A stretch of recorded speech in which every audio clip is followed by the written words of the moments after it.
Welcome all in for another episode of the Unofficial WCC Hoops podcast.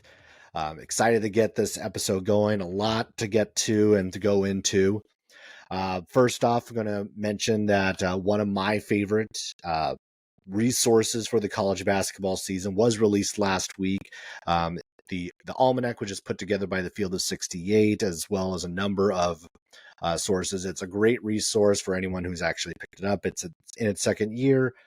Goes through a really in-depth look at every team in all of college basketball and does do obviously a preview on each of the WCC teams. I think it's like 1,300 words per school. And I bring that up because we will be talking with one of the contributors and writers to that, and also one of the hosts of the Three Men Weave podcast, Matt Cox, will be on in just a little bit. So excited to have him on the podcast, and we'll get to him in just a bit. Also, we'll talk a little bit about kind of the note that a little interesting nugget that the WCC and the Mountain West will be sharing its media day in a couple of weeks, in a few weeks, which is not, it's interesting and maybe not nothing, but we'll talk about that in a little bit. First off, I actually wanted to talk about this last time, or at least like give kind of like acknowledgement to it in the last episode, and then I forgot to do it, was the latest signing by the Sacramento Kings, that being former St. Mary's guard and really one of the legends in Moraga, Jordan Ford. So he had been playing for the Stockton Kings over the last year plus. He had played really well. He played really well in the summer league. And he was signed officially by the Sacramento Kings. And this to me was one of those long time coming. And I knew going into his NBA career, like he was not going to, or his professional career, I should say, that because of his size, because of the athleticism that is required of guards in the NBA at this stage, that it was going to be a tougher climb for Jordan Ford to break into the league. But I'm not surprised that it has finally happened, and that hopefully he does get to see some minutes, to see some playing time in Sacramento. Obviously, they are not a stranger to WCC talent. They had Matthew Dellavedova a year ago. Domantas Sabonis is on the team. You do have Edwards from Pepperdine. Like, this is a team that the Kings, and of course their head coach, also a WCC product as well, Mike Brown. There's a lot of appreciation for WCC talent in the Sacramento organization, and we kind of see it up and down that roster. And Jordan Ford is just kind of like the latest addition to that. And he was one of my favorite Gales of all time. Jordan Ford was one of my favorite players to watch. I remember when he first came in, highly touted out of Fulton, California, which is up near between Sacramento and Placerville, if you know where those areas are. So to go to the Kings, obviously that's the local team. That was great. That's a great thing for him. But I was excited to see him get going, because you could tell he had a swagger about him. You could tell that he had a different level of confidence to him. Obviously, he didn't break out immediately. He was behind a lot of really good guards, Joe Rayhan, Emmett Nara. There was a lot in front of him before he got his opportunity. But as we know, it's like he became one of the most prolific scorers in the WCC. He was one of the more dangerous players in the WCC. Had COVID not happened and a 2020 postseason was played, he would have become St. Mary's all-time leading scorer. And then I just think about just specific moments. And obviously the one I think most WCC fans would remember is the classic matchup in the WCC tournament where it really became a one-on-one game almost, where it was he and Colby Ross going back and forth. But Pepperdine and St. Mary's going back and forth, and those two really going back and forth, where it was just an amazing, amazing performance from both of them. St. Mary's ended up winning that game and advancing in the tournament, but just moments like that, and just thinking about times in which he took over games multiple times, and he and Malik Fitz, who were the 1-2 of those St. Mary's teams, it was an amazing thing to watch, and I'm just really happy to see him get his opportunity. Hopefully, we get to see him get to grow into a legit NBA role this season and into the future. So there's not just St. Mary's news or St. Mary's related news. Gonzaga, who is a team that we know is a little on the thin side roster wise, they did lose a couple of players late. They have a lot of unproven talent on that bench of theirs. Once you get past Ben Gregg, it becomes a little shakier. Braden Huffs, it has some experience, but not a whole lot of in-game experience for the Zags. But they did pick up another player, or at least it sounds like that multiple sources are confirming that Gonzaga has added Pavle Stosic from Serbia.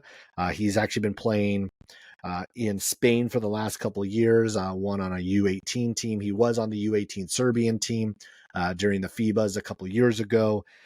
So this is 6'8" forward, so this will add some level of depth for the Zags, a much needed depth, because I get the feeling that they're going to rely heavily upon the starters, which I think are about as good as you can get anywhere in the country. But it's once you get past maybe number 6 in that rotation, there's some question marks, and so this is just going to add another option, give Mark Few more to work with as they start to move closer and closer to the season. Hopefully Stosic can get into rhythm and get to the team quickly and be able to mesh. Obviously, I expect Gonzaga to be a little bit more of not a work in progress to an extent. And when we do the team previews, I'll kind of dive into that a little bit more of what exactly I mean. I don't think that Gonzaga is going to quote struggle, or that, oh, this is the end, blah blah blah. And it's like none of that. This Gonzaga's team is still incredibly talented, but depth is going to be I think the key part and key component of how their season goes and how that flows. And this is something that I will be talking with Matt Cox about. He wrote the entire WCC preview for the Almanac, and so we'll dive right in. We'll get to him, and we'll talk to him about where he sees this WCC, and where are maybe some of the names or some of the players that he likes going into the season.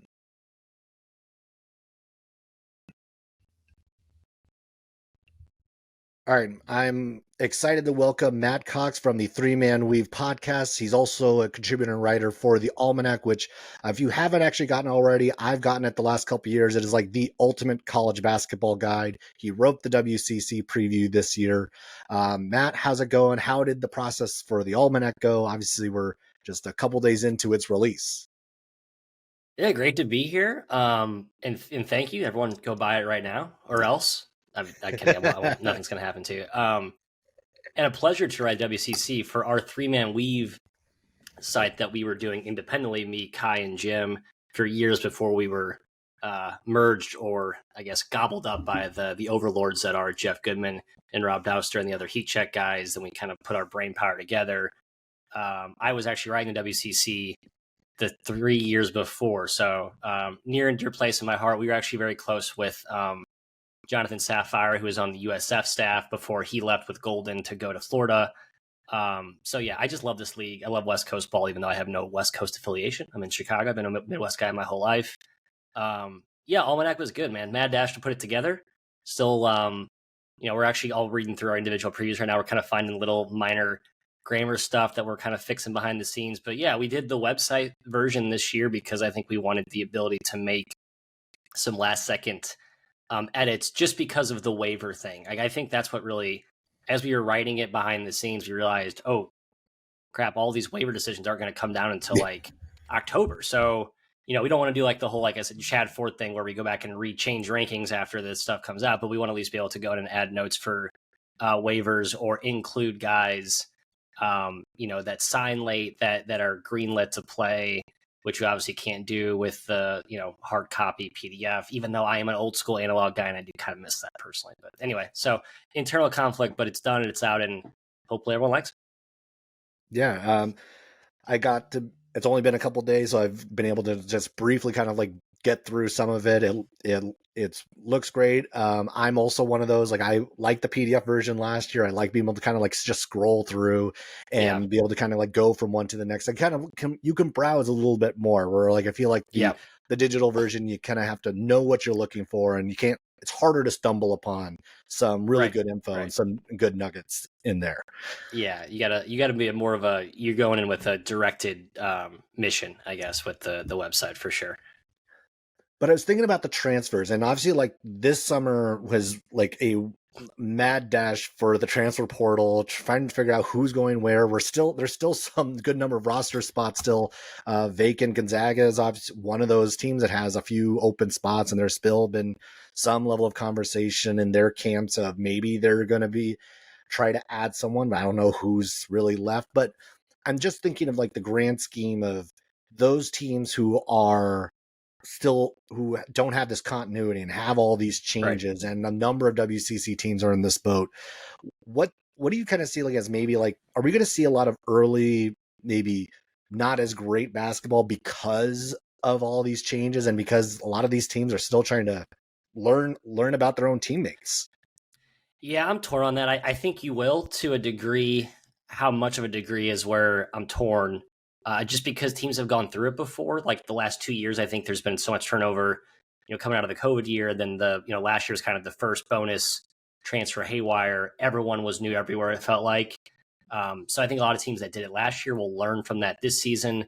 There's also an abnormal a number of foreign trips this summer. I think I'm not sure what the exact number was, but this was the record for number of foreign trips, which tends to be a pretty huge, kind of accelerator to getting new teams together quickly. You mentioned WCC. The one team that probably could use that this season is Santa Clara, right? Lost a bunch of pieces. Going to be a talented team, but a very new team. And when I talked to Herb Sendek, he definitely mentioned as that being a huge boost to why they were so successful last year. Obviously, having AirPods helped, certainly, just being a good player and just an awesome coach that Sendek is. And the fact that Santa Clara is on the quarter system, so they actually don't even get to come back till later in the summer. So yeah, I think the WCC, the teams, like Santa Clara, LMU to a lesser extent, San Francisco, Portland, have a good part of the core from last year, but still will have to rely on new pieces that will be fixtures, if not alphas, second, third banana guys. And we'll see. I think it's going to be maybe a year when the league isn't as dominant out of the gate as we've seen the last couple of years, but still really good. And I think the league overall is going to be, in no way taking a step back from the massive gains it's made the last 3 years, right? Which I think it's been one of the faster risers of any conference that we've seen in the country. So let's stick with that grouping, because I feel like there's a ton of talent that came into the league with, especially those teams with Santa Clara, LMU, USF, Yep. Portland. Who is maybe like of that grouping? Who's maybe like a newcomer that has you kind of the most intrigued? I feel like Mike Sharaf-Johnson is the kind of the one that everyone has been pointing to, Yeah. but is there Right. is it him, or is it someone else that you're kind of like looking at? Yeah, I love Mongolian Mike. I don't feel like he is like a world beater of a. He's not like an alpha type of guy, right? He's an awesome, lead guard, great passer, such a unique player. I think that's what captivates people. But I don't think he has like that super assertive bone in his body. And Gerlufsen was pretty clear, like it's going to be him and Marcus Williams as kind of co-pilots of that offense. Like it won't really just be like a, hey Mike, it's your show. I think it's going to be a pretty balanced attack, kind of what they've done in recent years. They had Shabazz and they had Booyah, they had Shabazz and Ty Tyler Roberts. Roberts, yeah, last year. So similar type of approach there. The guy I really like is I think Santa Clara to me is maybe the most fascinating team in the league because of what they've done the last couple of years, just shattered expectations with guys coming out of nowhere, back-to-back lottery picks. Then they bring in this transfer class, which the guy I love is Adama Ball from Arizona, who I thought got really overlooked there. People loved him down in Arizona, just sort of got lost in the shuffle of the talent that they had. I think he could be, no one talked about AirPods. I talked to Herb Sendek last summer, and I think it was like mid-August. One of the first calls I had, he didn't even mention his name to me. So you could see Ball being one of those guys who just completely pops out of nowhere. He's the one I'm keeping my eye on just because I think he's really, really off the radar. But I think his talent and his pedigree and Sendek's system and the recent track record he has sprinkling that magic dust on these newcomers, he's the one I'm going to look out for. I think there's other more obvious, probably better picks if you're just trying to pick like, newcomer impact, but Ball and just that Santa Clara transfer class in general, really intriguing. You mentioned Cafaro from Virginia as well. Yeah. So I think they're the most fascinating team to track early, and then as the WCC part of the campaign approaches. I feel like it's Santa Clara is the most intriguing also because they have, I think they have the best opportunities in the non-conference to pick up. Yeah, big time really schedule. Good wins. Yes. Yep. I mean, and Sendek mentioned that too. I kind of said, hey, do you think this is sort of a work in progress type thing, or do you think you're going to come out swinging like you had the last couple of years? He's like, I don't know. We better though, because our schedule has been all the way ramped up, and that's I think what's put. It's not by accident that you're seeing teams like Santa Clara, teams like St. Mary's, right, who got criticized for not scheduling hard. Now they play big time non-conference showcases. I think it's partly because they now see the advantages to doing that, but they've also just been better. And I think they put themselves in positions where it's like, wow, we really are in at-large territory with the way that Gonzaga is playing, the teams at the top of our league. Those are at-large boosting type wins, and I think you have to schedule accordingly to the caliber of your team. So, yeah, I mean, we'll see how it plays out. It's going to be, I mean, how many teams make the tournament? We were debating this on a 3-Man Weave podcast. That's a whole other conversation. Yeah. I don't know. You could see 3. I think 2 is probably the better answer, but I think you could see 3 with the upside and that kind of 3 through 6, 3 through 5 really grouping behind Gonzaga and St. Mary's. Yeah, and it really does feel like Santa Clara, USF, and LMU to me, like, even looking at them, are almost interchangeable. That 3 through 5, it could be any one of them, like depending on everything kind of falling into place. If they're able to get the key wins, probably more key. Don't pick up the bad loss somewhere along the road. Exactly. And that is probably the greater danger for all these teams, is picking up that loss to somebody you shouldn't lose to.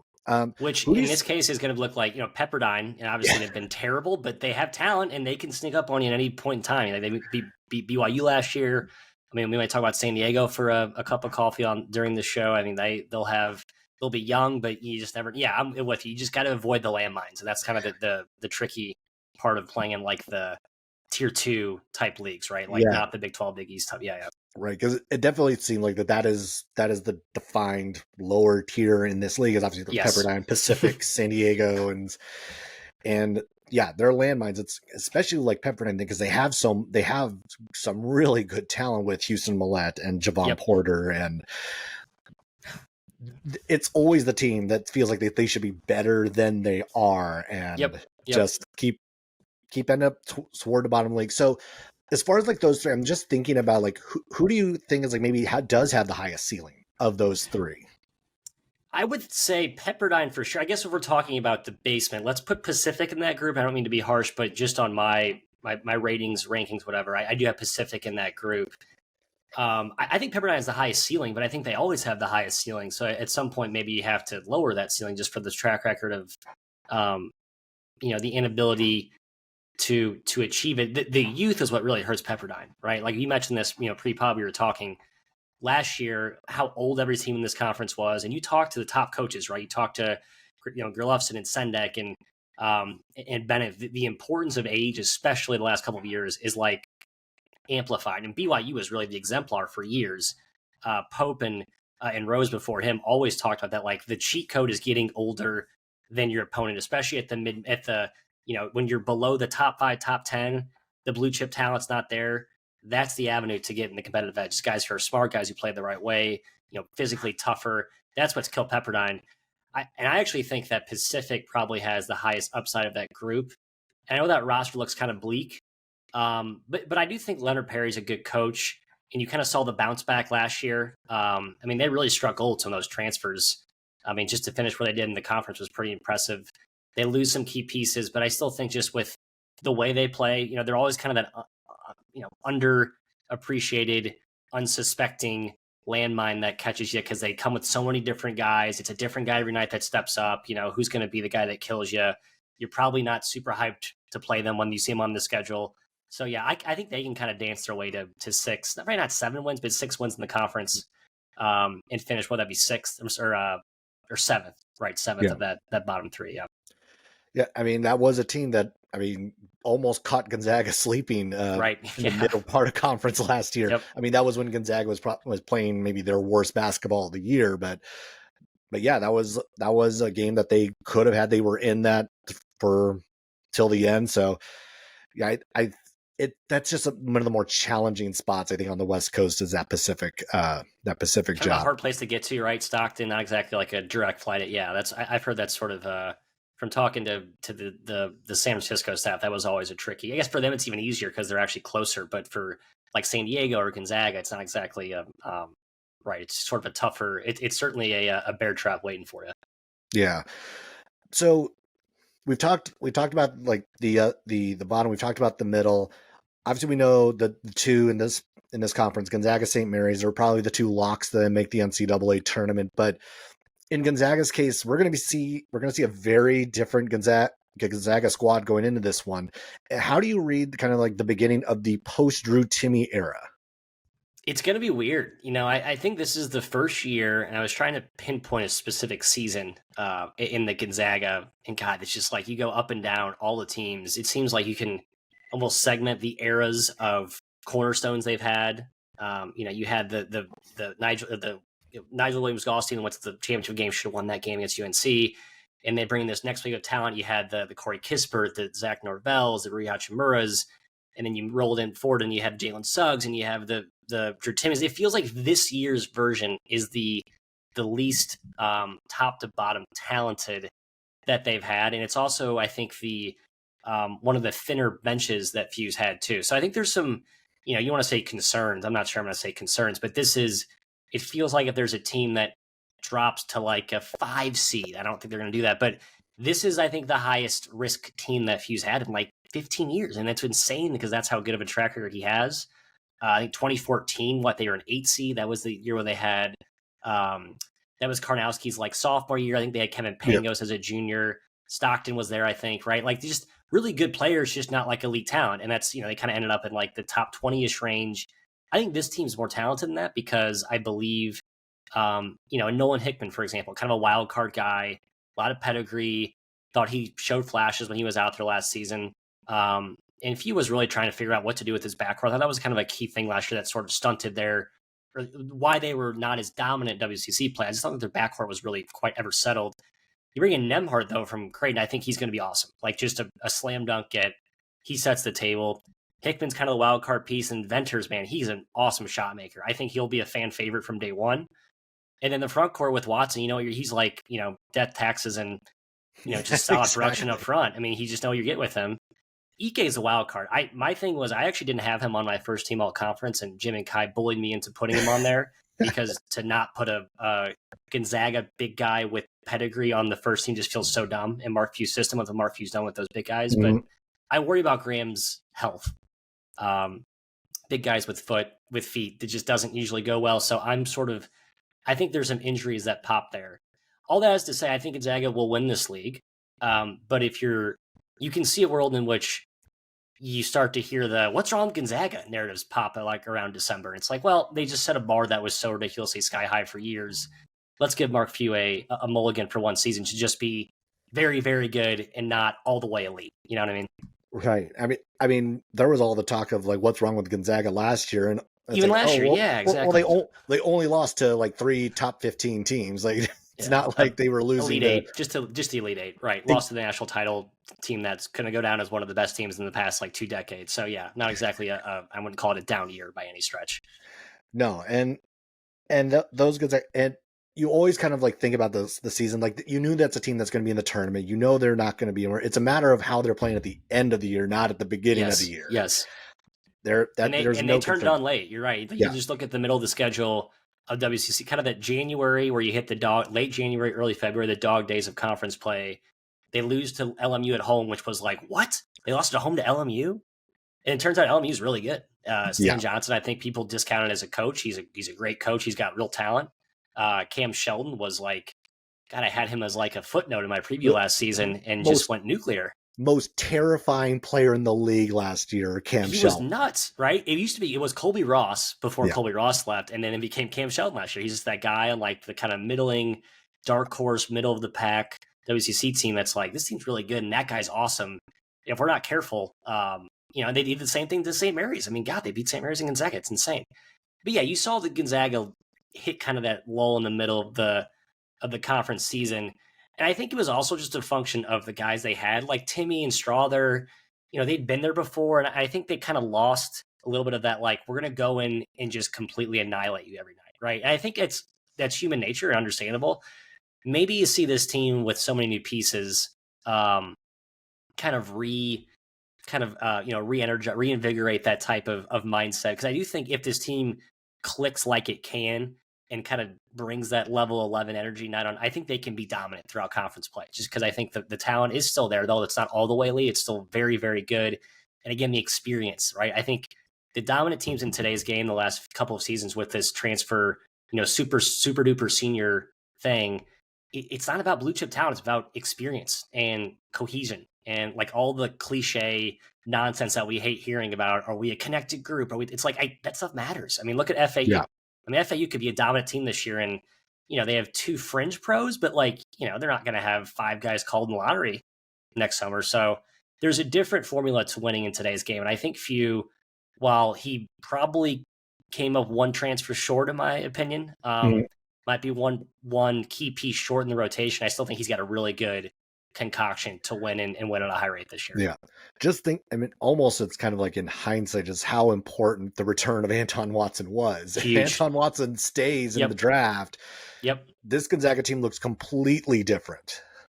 And I think he's a really good passer. Like, I think they can use him in creative ways. And again, I think that's what Few's so good. I think he usually optimizes his bigs, especially, right? I think last year if you were to critique him, you could argue that, like I said, the perimeter wasn't optimized with how they utilize those guards. But the way he always maximizes his bigs, and it's again why I was foolish for not putting Graham Ike on my first team WCC in my first iteration. But now at the Almanac updated final version, I have him there. So I'm sorry, Gonzaga fans, for almost making a foolish mistake. But yeah, I just think there's enough there. And man, Steele Venters, fun player. We talked to Sam Vecini, who is a good buddy of ours, does the NBA draft work for the Athletic. He is in love with Venters. He thinks he's going to be a pro, underrated defender because of how long he is, and just a next level shot maker. Just a guy that can bail you out any possession if you need one late. You're playing against like an elite defense, like maybe you see Gonzaga's run into Houston in the Elite Eight in 2024. You need a guy that can get you a tough one. Over elite defender, great offense beats great defense usually in basketball. I think he's got that knack in him for sure. Yeah, this Gonzaga team is going to be really fascinating to see early on how they develop and if this team can really gel together with this shorter roster or the shorter the thinner rotation. Thinner rotation. Even though Few usually only goes like 7 or 8 deep anyway. Yeah, that's true. Still, there's more unproven talent on that bench once you get past the likes of Ben Gregg. Yeah, the top 6 is all upperclassmen, and then you go 7 through 12. It's all freshmen, basically, right? Pretty much. I guess 3 are redshirt freshmen, but still, it's all underclassmen. Yeah. So we'll transition to St. Mary's, and this is a little bit of a transition from talking about Gonzaga to St. Mary's, because you had Mitchell Saxon as the DPOY for this league. And as much of a St. Mary's guy, and as much as I love some Mitchell Saxon, I feel like it feels like that's Anton Watson's to lose, because I got some many people will make the case it should have been him last year. But kind of like talk me into Mitchell Saxon, because I want it to be true. Talk me into Mitchell Saxon as the DPOY. I think he's a great defender. You could argue Watson's more versatile. He's probably like, if you're projecting like at the pro level, right? Anton Watson is a better defender, right? He can guard multiple positions, more versatile for sure. I just think with the way St. Mary's defends, they run you off the line. You have to have a stout interior, positionally sound, smart epicenter at the middle, a guy who can challenge shots, block shots without fouling. And I think Saxon is just like the perfect, the perfect interior stopgap to the system that St. Mary's has. And that's why they've been so good the last years. 2 top 20 defenses. I just think it was more of a achievement award. I'll concede than it was like if I were to start a team today and pick my first defensive guy, I would probably choose Watson. And to be honest with you, I think you have even more clout given what Randy Bennett told me. And when I talked to Bennett, he's a pretty unassuming, kind of cool, collected guy, but he kind of came out of his shell. And almost like he had this epiphany while we were talking on the phone, just to like, man, Logan Johnson and Kyle Bowen. Kyle Bowen. Like, just those guys were so good defensively. You could argue Saxon was like their third best defender, which kind of goes to show how good St. Mary's has been defensively, how valuable those guys are. And then what does the world look like without those two dudes, which I think were really the heart and soul of that team. Obviously, it's Randy Bennett, and they have Aiden Mahaney and this awesome, I think, underrated younger core that's going to come through and make some noise this year. Guys like Chris Howell. Bennett said that he's really impressed. I mean, there's a lot of guys I think have a chance to step in there and be really special. Their player development track record's, phenomenal. But it's a good. I'm glad you brought that up. That was my other. If I had to play devil's advocate with my own awards, that was the other one. I was like, I feel like Saxon's a safe pick, but Watson probably more deserving because he's just more versatile, and especially on this Gonzaga team, which defense is more of a question mark for them, right? Like, it's less of a system thing like it is with St. Mary's. A guy like Watson just makes it all work. He's just so, his anticipation's awesome. I think he was like top 5 in steal rate in the WCC at 6'8". Yeah, he's a special talent on both ends. So, I mean, we talk about Mitchell Saxon. Obviously, like, that's his production, his presence down there is going to be huge throughout the course of the year. But you can't talk about this team without talking about the star of last year, the breakout star, Aiden Mahaney. Just kind of talk about like the way you're reading Mahaney coming into year 2, coming off of really being one of the breakout stars of college basketball a year ago. It's funny. I can give you a double-edged sword, two-faced take here. And we litigated this on our 3 on Weave podcast. Like, I love Aiden Mahaney. We all love Aiden Mahaney. There's no reason to not like him. The fact that he was as good as he was, as quickly as he was, shows how far ahead of schedule he is with his development. Just like the feel he has for the game. And I think Bennett is so good at not only just identifying the guys that have that it factor, but he's also so good at teaching that, right? You saw Jordan Ford and Tommy Kuhse had no business being as good as they were, but they just became absolute, fringe All-American caliber guards with how smart they were, how well they used ball screens, their angles, just their kind of change of pace. And Mahaney already has that at an earlier age than they had it, and he kind of has that better shot-making knack that those guys didn't have. So, like, the ceiling is all the way All-American superstar. The concern is what I think we saw late in the year when you put him against elite competition. Yeah. A little shell-shocked, right? And now it's unfair to say, look at Aiden Mahaney, the 18-year-old freshman that didn't dominate against VCU and Connecticut. Well, like, okay, how many freshman point guards ever are going to do anything against Ace Baldwin and a dogged VCU defense? And then same with Connecticut. And there were some struggles even before that, late down the stretch. I think he kind of hit that freshman wall to some degree. Again, all very excusable, very passable. But if you're looking to say, whoa, what's all this Aiden Mahaney hype about? I think you can point to those last kind of 5-6 games and say there's reason that maybe we shouldn't crown him a first team All-American so quickly. I'm kind of in the I see the skill set. To me, I know what I'm watching. I think it's really special. And again, within the system that they run, he's so perfect for that, right? Like, yeah, he doesn't have to go sky and jump 40 inches and get like a tough fadeaway from 18 feet. That's just not what they do. He's so good for what they do, and I think that's why he's going to be a special player. Yeah, I think one of the things that really kind of stands out to me is just how he's able to make adjustments, and I think that was one of the impressive things that we saw throughout the course of last season. And yeah, I think he did hit that physical wall late in the year, but again, you look at it's teams like UConn and VCU who are so stout defensively that if you're option one on their scout list. Like, yeah, it's like you're probably going to Right. have a rough night. Yeah. So, but I think just some of the adjustments that he made throughout the course of the year, you saw like how he was able to kind of Right. change his game to fit who they were playing. And teams made adjustments to him going second time around. Gonzaga made adjustments to him second and third time around. And it was a bit more of a struggle. I think in the title game, they switched Julian Strother on him, which go Yeah. from like Tough. 6'3" guard to now 6'8" wing guarding Right. you. Yeah, that's a bit of a change. So, but you can see just like how smart he is on the basketball court. Yes. And so going in, giving him a full off season, giving him time, like I'm definitely leaning on the positive side that he'll figure that out. And just even seeing some of his Yeah. posts on Instagram, like he's put some bulk on him. So he's Good. he's Yeah. Well, definitely spent some time as in the you'd gym. expect. Good. Good. And I think, and I think in that same light, because he'll get so much attention this year, I think the X factors for them are, for me, pretty clearly Gus, and Jordan Ross, the top 100 freshman Yeah. coming in, who Bennett really likes. And Bennett's not, he's not one to heap praise on freshmen when it's not justified. And he kind of sprinkled he laid the hints, the breadcrumbs last year with Mahaney, and then I think that, as you mentioned, the Australian was his kind of coming out party, and I was like, oh yeah, this guy's awesome. We kind of knew going in to be good. Ross, I think, is ahead of schedule too, and I think he'll get some minutes early. And I think Ross and Gus need to be assertive opportunistically when the defense is over accounting for Mahaney. And I think it's what you'll see this year, because you lose Logan Johnson, you lose a guy that's, while he was more defensive, he was still a great creator and great scorer going to the rim, put pressure at the rim. I think they'll make shots. The thing with St. Mary's, I think they'll shoot better this year.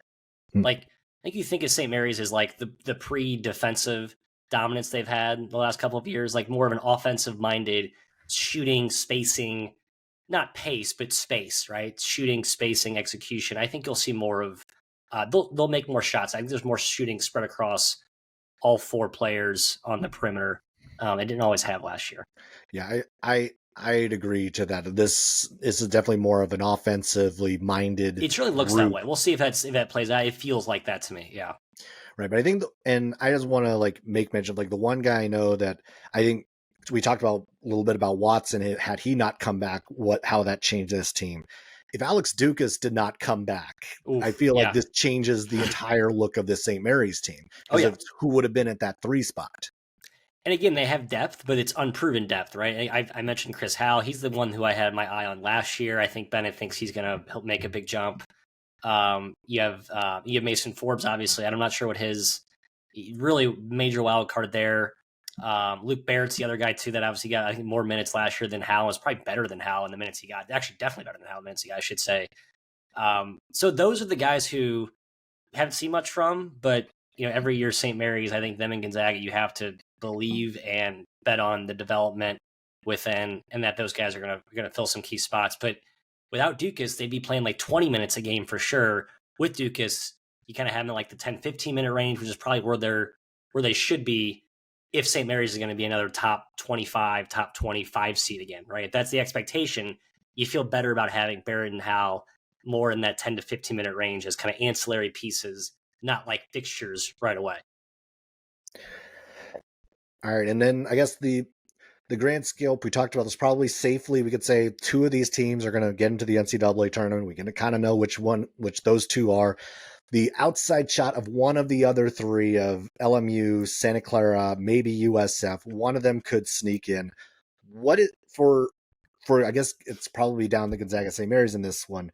Who can get deeper into March of those 2? Of those 2, I'll go Gonzaga. I just think they're a little better. I have no other I have no nuanced rationale as to why. I just think they are a little bit better this year. It's just cool to see St. Mary's finally come to the meet Gonzaga at the Summit last season, right? I still think this Gonzaga team's a little bit better, a little more dynamic, a little more talented. And my one worry with St. Mary's, even with this team, which we think will be slightly better offensively, with the pace they play at and with kind of the, without having, like a pro level shot creator, a pro level scorer. Now Mahaney can be that, I think, in spurts, but we saw some major scoring droughts last year, right? The Yeah. LMU game comes to mind. The San Diego San game comes to Diego game mind. comes That to was huge, right? They're up big in that game. They won by 3, and that was a terrible defensive team. I mean, not to throw, to pile on Steve Lavin. Love that guy. Had a great text exchange with him this summer. But that team was an absolute sieve defensively last season. Just a dumpster fire. So you saw that, right? There is there is some propensity to get stuck in the mud, which if you're comparing Mary's and Gonzaga, I think Gonzaga just has their offense is more consistent. I think their defense will be much improved because of the return of Watson and some of the length they added on the perimeter there. All right. Before you get out of here, Matt, want to do one more plug for the Almanac? Again, like I'm going to say, it's a great resource. You should go out and get it. Matt, where can people find it? It's cbbalmanac.com, college basketball, cbbalmanac.com is the official link. You can buy it there, and then once you're logged in, you have credentials and you're good to go. Or you can just go to our Twitter handles. We're tweeting about it relentlessly, probably too much. Sorry to those who follow us. I know it's annoying. Spam. Yeah, it's been really spammy. Maddie_Cox, my Twitter, Maddie_Cox on X, Twitter, whatever we're calling it now. Yeah, check it out. Good resource. Lots of good work went into it. More importantly, just tell us what you don't like about it. It's our second year doing it. We're still kind of in the guinea pig phase of this whole thing. We kind of shuffled around, resources and roles this year, who's doing what conference. We try to stay consistent with the same leagues. I think it's good to have someone on the same league for multiple years. I think you know the league better. You have better context going, and you write more, insightful things, not just like surface level crap. I know the coaches don't always give us great insight. You can see kind of that coach speak. We try to get a little deeper, and we try to be somewhat editorial without being too harsh and too pointed. So yeah, we're trying to walk that tightrope. It's very challenging, but just tell us what you like or don't like. We're trying to compile that this year, and hopefully V3 will be the all-time holy grail of preseason publications for 2025. But until then, by 2024. Now, do it.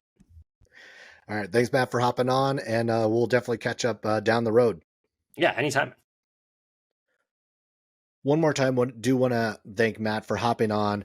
You can find him on Twitter at Matty_Cox, and then follow the 3-Man Weave podcast, and then also pick up the Almanac. Again, I can't say enough good things about that resource. So, as we're getting closer to the season, one of the things obviously that happens for every conference every year is that they host their media day. And the WCC will be hosting its media day on October 11th and 12th in Las Vegas at Resorts World. I haven't been there yet, so it'll be a good chance to kind of check it out. But there'll be a wrinkle to it. And that wrinkle is that they will be co-hosting the media day with the Mountain West. And this is not a typical outing. This is not a typical thing you see of conferences and a collaboration of sorts to do their media days. Now, I guess it makes some sort of sense because it does potentially help with costs and just the amount of resources that you can have if you pull together and all that sort of stuff. But again, it's like, it couldn't, if you want to look at it, it's just innocent enough that, oh yeah, these are two conferences that are very familiar with each other and are just going to team up to do this one thing. Well, is it nothing? Because it feels like this could be something. I don't know what exactly that something is. I could throw out wild conjecture about what I think it might be. And I will just lay out some of the other components to think about as you're looking at, is this more than just, oh, we're going to do this one thing together and it's nothing more. WCC and Mountain West teams play 22 non-conference games against each other this year on the men's side. We don't have San Diego's schedule yet, so that could change. That number could go up. But as of right now, of the 8 remaining teams, again, 22 games between the Mountain West and the WCC, an average of 2.5 games per team, with St. Mary's leading the charge with 5. There's already been a lot of cross-pollination between these two conferences, and there's always been this kind of conversation of these two should have more of an official partnership. These two should do a little bit more with each other. A lot of people point out a lot of the other conferences that do interconference matchups and fill out their non-conference schedule that way. The Big East, the Big Ten is an example of that, or actually the ACC Big Ten is an example of that. And there's always been a conversation of, oh, maybe the Mountain West and the WCC should do this to guarantee some really quality non-conference games. But it's also showing that maybe they don't necessarily need to do that to be able to secure a lot of these matchups. Again, most of these teams are averaging already like 3 games against Mountain West teams anyway. So maybe they don't necessarily need this formal agreement between the leagues. But could it be a little more than that?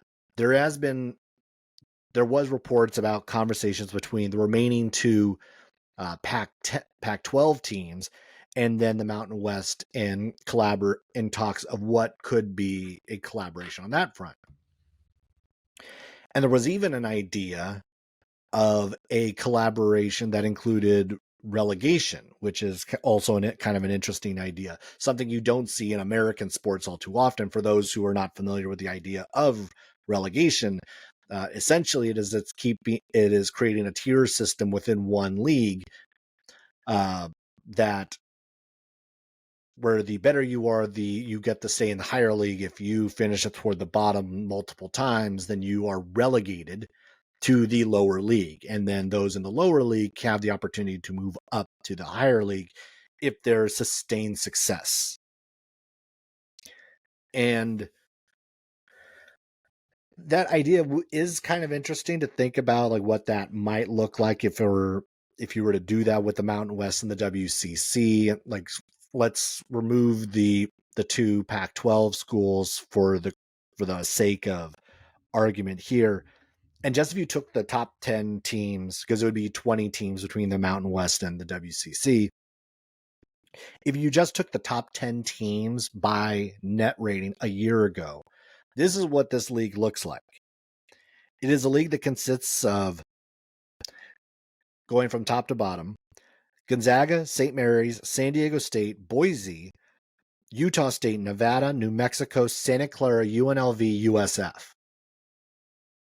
USF, by all accounts, as many of us would agree, is going to probably be sitting in the top half of the WCC. In that just top half of what this league would be, they are 10th. They have the 10th highest net rating amongst that grouping. So just to show just what the depth of that top tier league would be. Again, I don't know if that is wild conjecture. There's no evidence to say that might be what's happening there. But maybe there's going to be some level of a partnership that is crystallized and formalized when they get to media day, because this does seem odd. This does not seem normal. And it's not like there also isn't a relationship between the head offices. The Mountain West commissioner is Gloria Navarez, who was the WCC commissioner. So it's not like these leagues are unfamiliar with each other. These teams are unfamiliar with each other. These schools are unfamiliar with each other. And in light of all of the noise and conversation about what is happening with the other leagues, the other power leagues in the NCAA, it shouldn't be a surprise that some of the others are going to try to formulate some sort of plan of their own to combat some of what might be coming down the road.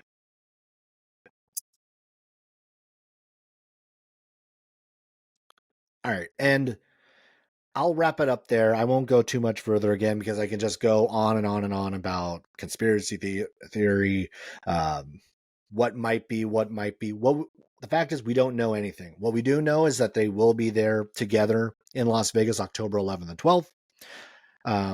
And we will find out more once the days roll around of what sort of maybe official relationship there now is between the two leagues. All right. Thanks everybody for hopping on and listening. I want to thank Matt Cox from Three Man Weaves podcast again for hopping on and talking some WCC hoops. You go ahead and subscribe to the channel. You can find it on YouTube. You can also find it on Spotify, Apple Podcasts, anywhere you'll be able to hunt down the podcast. On social media, you can find me at Post by Zach.